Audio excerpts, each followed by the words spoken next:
Hey guys, DMS here. Today I have for you the Blessing to Dusk. Let's check them out.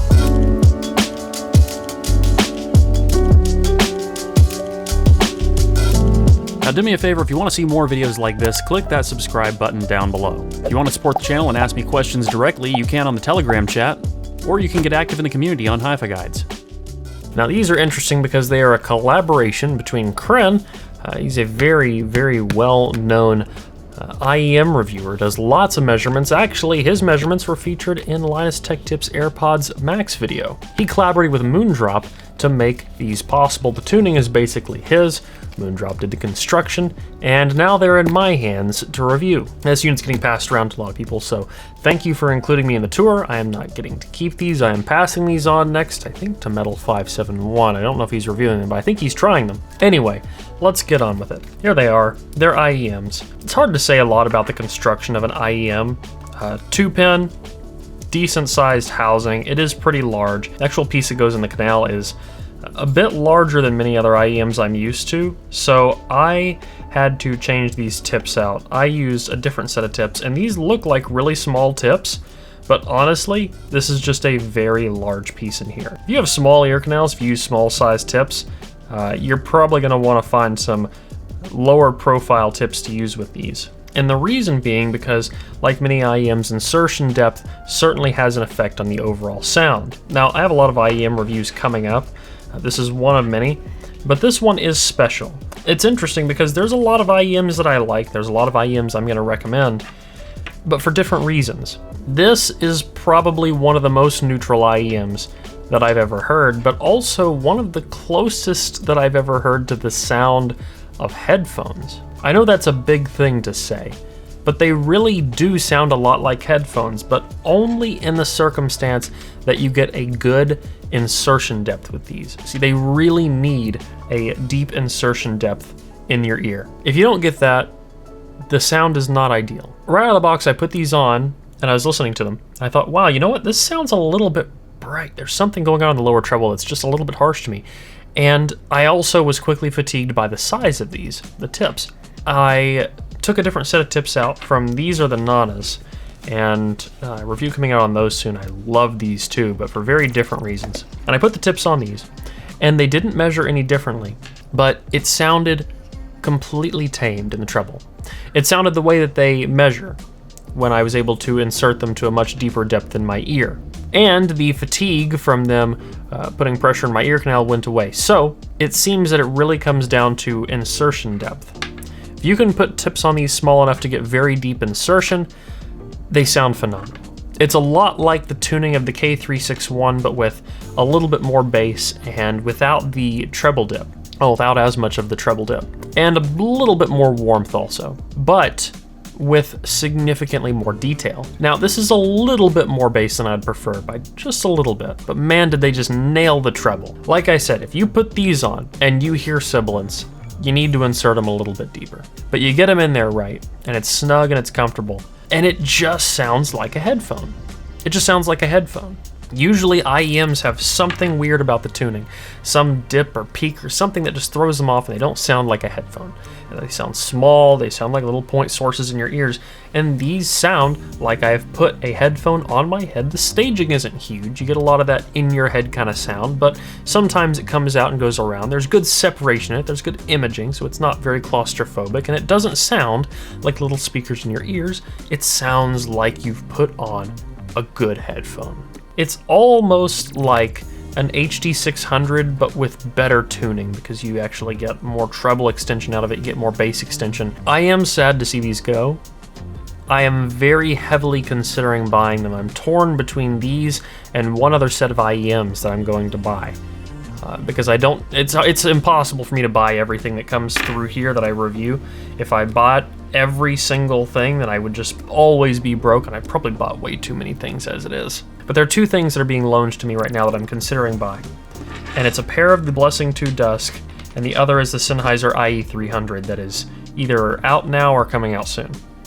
And I am really torn between which one of these IEMs I would like to own.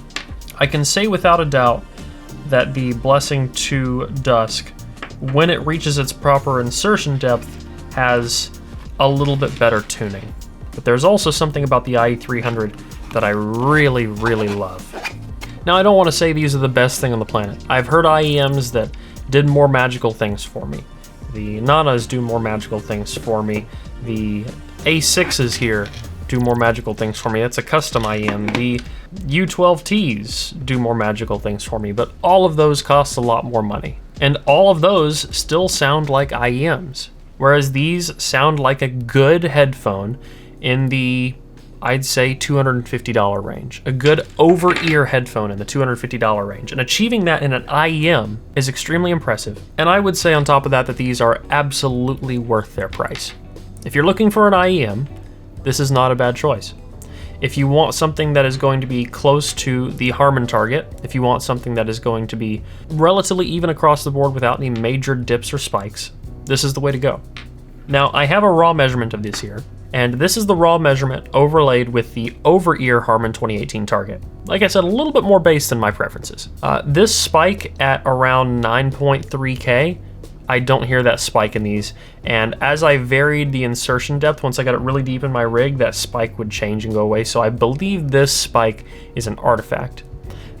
The lines at the bottom, the gray are the different takes, the blue is the raw measurement average, the green is the Harman target for the over-ear 2018, and the red is the compensated measurement, also known as the error curve. Now once again, I would ignore that 9.3K region, but other than that, it looks really good. Now, I'm going to use the same graph to compare to other headphones coming in the near future, but I think that that is probably going to be my gold standard for IEM tuning. Everything else about it, I would say, is on par with a $250 over-ear headphone. So detail, imaging, soundstage, just anything across the board in terms of technicality, just in the form factor of an IEM. And with incredibly well done tuning. Better tuning than you'll find through most headphones in that price range, if not all headphones in that price range. It's really hard to review IEMs, especially ones that are really good. Tonality is a bit hard to describe. It sounds very, very neutral. Treble is extremely present all the way across the range, but it's never sibilant or harsh as long as, like I said, you have the right insertion depth. Mid-range is very, very bodied and rich. Low end has plenty of impact, it's very round.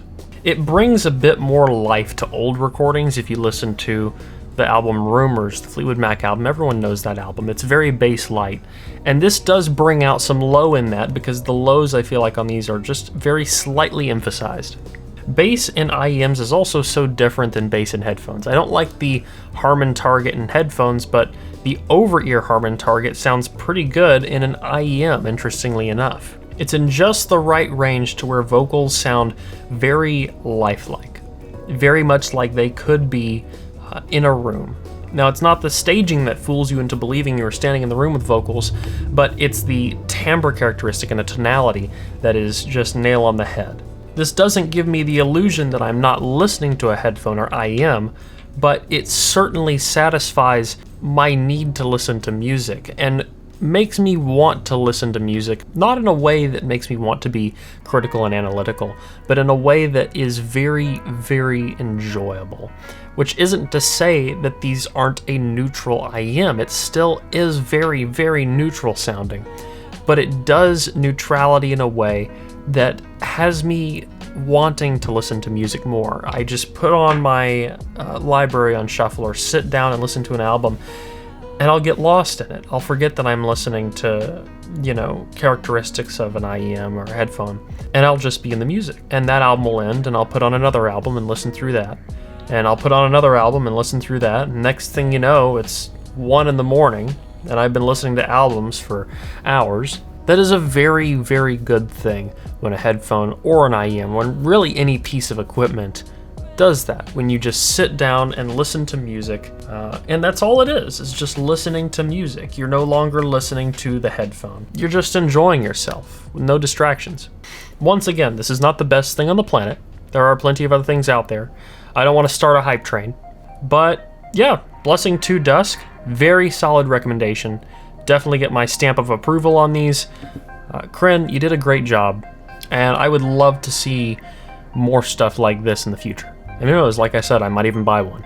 Short video, IEMs, Blessing 2 Dusk, that's that. Guys, if you like this video, please leave a like. down below. A comment letting me know what you want to see in the future. If you want to get active in the community, you can at forum.hifiguides.com. As always, don't forget to stick around and subscribe for more videos like this in the future.